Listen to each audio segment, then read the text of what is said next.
Alguma coisa aconteceu então na mente de Maria, que a fez entender por que as mulheres do ônibus moviam-se como se estivessem no fundo de um aquário. Na realidade, estavam apaziguadas com sedantes.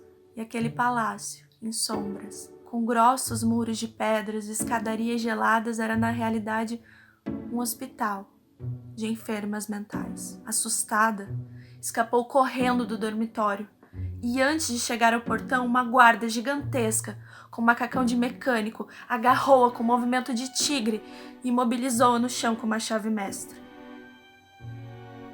Maria olhou de viés, paralisada pelo terror.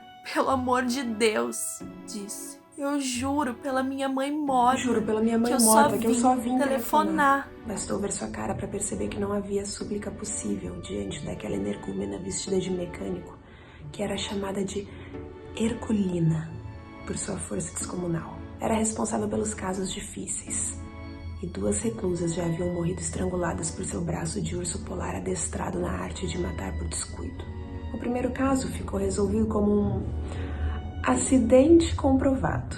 O segundo caso ficou menos claro. E Herculina foi advertida e admoestada de que na próxima vez seria investigada a fundo. A versão corrente era que aquela ovelha desgarrada de uma família de sobrenomes grandes tinha uma vasta carreira de acidentes duvidosos em vários manicômios da Espanha. Para que Maria dormisse a primeira noite, tiveram que lhe injetar um sonífero. Antes de amanhecer, quando foi despertada pelo desejo de fumar, estava amarrada pelos punhos e pelos tornozelos nas barras da cama. Ninguém acudiu aos seus gritos. Pela manhã, enquanto o marido não encontrava em Barcelona nenhuma pista de seu paradeiro, tiveram que levá-la à enfermaria, pois a encontraram sem sentidos, num pântano de suas próprias misérias. Não soube quanto tempo havia passado quando voltou a si. Mas então o mundo era um remanso de amor.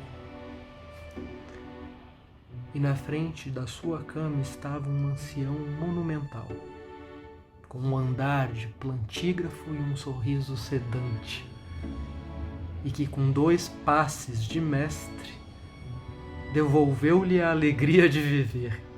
Era o diretor do sanatório. Antes de dizer qualquer coisa, sem ao menos cumprimentá-lo, Maria pediu um cigarro. Ele deu, aceso, também o maço quase cheio. Maria não pôde reprimir o pranto.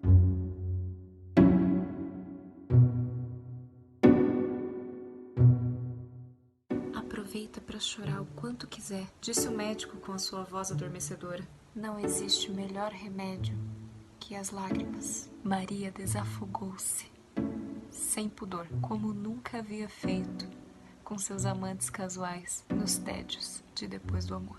Enquanto eu escutava, o médico a penteava com os dedos, ajeitava o travesseiro para que ela respirasse melhor e a guiava pelo labirinto de suas incertezas com uma sabedoria e uma doçura com a qual ela jamais havia sonhado. Era, pela primeira vez em sua vida, o prodígio de ser compreendida por um homem que a escutava com toda a sua alma, sem esperar a recompensa de levá-la para a cama. Depois de uma longa hora, desafogada até o fim, pediu permissão para telefonar para o marido. O médico levantou-se com toda a majestade de seu cargo. Ainda não, princesa. Disse, dando em sua face o tapinha mais terno que ela jamais havia sentido. Cada coisa tem a sua hora. Da porta fez uma bênção episcopal e desapareceu para sempre. Confie em mim, disse a ela. Naquela mesma tarde, Maria foi inscrita no asilo com um número de série, com um comentário superficial sobre o enigma de sua procedência e as dúvidas de sua identidade. Na margem, uma qualificação escrita à mão pelo diretor. Agitada. Tal como Maria havia previsto, o marido deixou seu modesto apartamento no bairro de Horta com meia hora de atraso para cumprir os 3 compromissos. Era a primeira vez que ela não chegava a tempo em quase 2 anos de uma união livre, bem combinada. E ele entendeu o atraso pela velocidade das chuvas que assolaram a província naquele fim de semana. Antes de sair, ele deixou um recado pregado na porta com o itinerário da noite. Na primeira festa, com todas as crianças disfarçadas de canguru, dispensou o truque mor dos peixes invisíveis, pois não conseguia fazê-lo sem a ajuda dela. O segundo compromisso era na casa de uma anciã de 93 anos, numa cadeira de rodas que se vangloriava por ter comemorado os últimos 30 aniversários com um mago diferente. Ele estava tão contrariado pela demora de Maria que não conseguia se concentrar nos truques mais simples. O terceiro compromisso era o de todas as noites, num café-concerto de Ramblas, onde atuou sem inspiração para um grupo de turistas franceses que não conseguiram acreditar no que viam, pois recusavam a crer na magia. Depois de cada representação, telefonou para casa e esperou sem ilusões que Maria atendesse. Na última, já não pôde reprimir a inquietação de que algo de mal havia acontecido. De volta para casa, na caminhonete adaptada para as funções públicas, viu o esplendor da primavera nas palmeiras do Passeio de Grácia e foi estremecido pelo pensamento funesto de como poderia ser a cidade sem Maria. A última esperança se desvaneceu quando encontrou seu recado ainda pregado à porta. Estava tão contrariado que esqueceu de dar comida ao gato. Só agora ao escrever, percebo que nunca soube como era o nome dele na realidade, porque em Barcelona só o conhecíamos por seu nome profissional, o Mago Saturno. Era um homem de gênio esquisito e de uma inabilidade social irredimível, mas o tato e a graça que nele tanto faziam falta sobravam em Maria. Era ela quem o guiava pela mão, nesta comunidade de grandes mistérios, onde ninguém teria a ideia de ligar para alguém depois da meia-noite perguntando pela própria esposa. Saturno havia feito isso, assim quando chegou, e não queria recordar. Por isso, naquela noite, conformou-se com telefonar para Saragoça, onde uma avó meio adormecida respondeu, sem alarma, que Maria havia partido logo depois do almoço. Não dormiu mais de 1 hora ao amanhecer. Teve um sonho de pântano, no qual viu Maria vestida de noiva, aos farrapos, salpicada de sangue, e acordou com a certeza pavorosa que havia tornado a deixá-lo sozinho. E agora para sempre, num vasto mundo sem ela. Havia feito isso 3 vezes, com 3 homens diferentes. Ele, inclusive, nos últimos 5 anos. Havia abandonado na cidade do México, 6 meses depois de conhecê-lo, quando agonizavam de felicidade, um amor demente, num quarto, no bairro Anzures. Certa manhã, Maria não apareceu em casa, depois de uma noite de casos inconfessáveis. Deixou tudo o que era dela, inclusive a aliança de seu casamento anterior e uma carta, na qual dizia que não era capaz de sobreviver ao tormento daquele amor desatinado. Saturno pensou que havia voltado ao seu primeiro marido, com um discípulo da escola secundária, com quem se casou às escondidas, sendo menor de idade, e a quem abandonou por outro, depois de 2 anos sem amor. Mas não.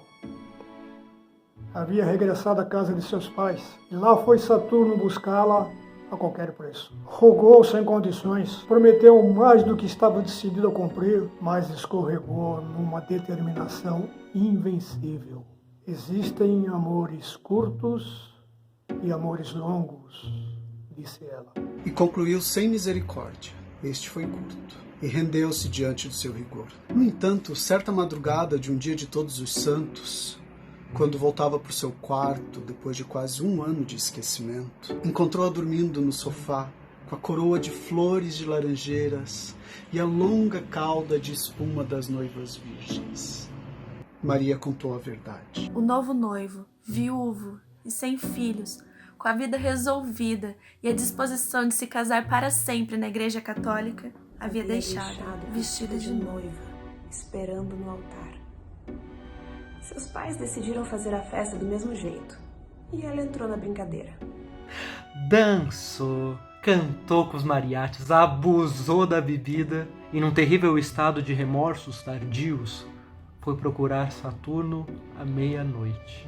Ele não estava em casa, mas encontrou as chaves no vaso de flores do corredor, onde sempre as escondera. Dessa vez, foi ela que se entregou sem condições. E agora? Até quando? Ele perguntou. Ela respondeu com um verso de Vinícius Moraes. O amor é eterno enquanto dura. 2 anos depois, continuava sendo eterno. Maria pareceu amadurecer, renunciou aos seus sonhos de atriz, dedicou-se a ele, tanto no ofício como na cama. No fim do ano anterior, haviam assistido a um congresso de magos em Perpignan. E na volta, conheceram Barcelona. Gostaram tanto que estavam ali fazia 8 meses. E iam tão bem que haviam comprado um apartamento num bairro muito catalão de Horta. Ruidoso, sem porteiro, mas com espaço de sobra para 5 filhos. Havia sido a felicidade possível até o fim de semana em que ela alugou um automóvel e foi visitar seus parentes de Saragoça, com a promessa de voltar às 7 da noite da segunda. Mas ao amanhecer de quinta, ainda não deram notícias.